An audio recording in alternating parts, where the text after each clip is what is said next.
Hello, Riddles here. So you got a weird shadow behavior similar like this? Don't worry, I have 3 methods to solve this problem. But before you continue, you should check your weird shadow behavior face normals first.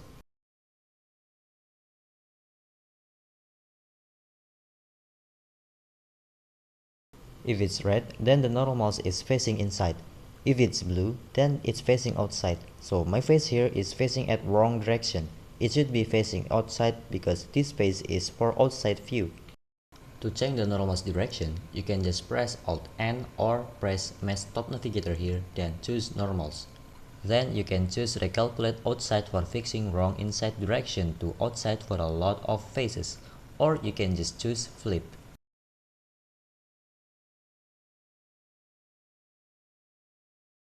The first method is to add a sharp edge.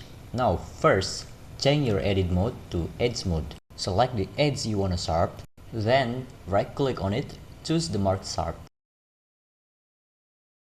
If you have a triangulate face mesh like I do, and you think sharp edge marking is too much work, you can change the triangulate to quads. Don't worry, you can change it back to triangulate after you've done sharp marking. If your mesh is quad type, then you can do edge loop selection like this.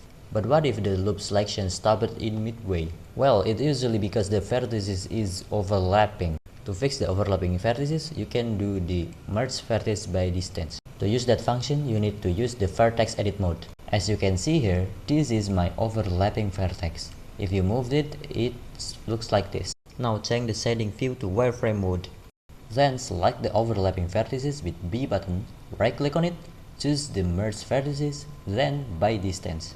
On the bottom right, you will see the amount of removed vertices based from your selection. If you don't see any removed vertices, press the merge by distance properties, then change the distance value. I usually delete the zero numbers one by one and see the results until it reaches 0.1. If it's still not removing any vertices, that means the issue is not overlapping vertices. Now for the second method is disabling the auto smooth or changing the degree value. First you gotta go to mesh properties, then on the normal section, change the degree value or uncheck the auto smooth. This method works on all part of the mesh based on the degree value. Now for the third method is using the edge split modifier. If you plan to bake texture with your mesh, you should do the UV unwrapping first.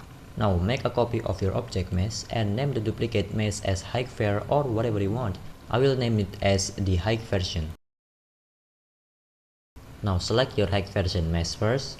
Then on the modifier properties, click the Add modifier and choose the Edge split on Generate section. Make sure you check the Sharp Edge option and apply the modifier. Using Edge split on mesh alone is require more performance, so I suggest you to use the High version mesh as the texture baking for your Low version mesh. So basically, your Low version mesh will use the texture from your High version mesh to save more performance requirement. Okay, that was all.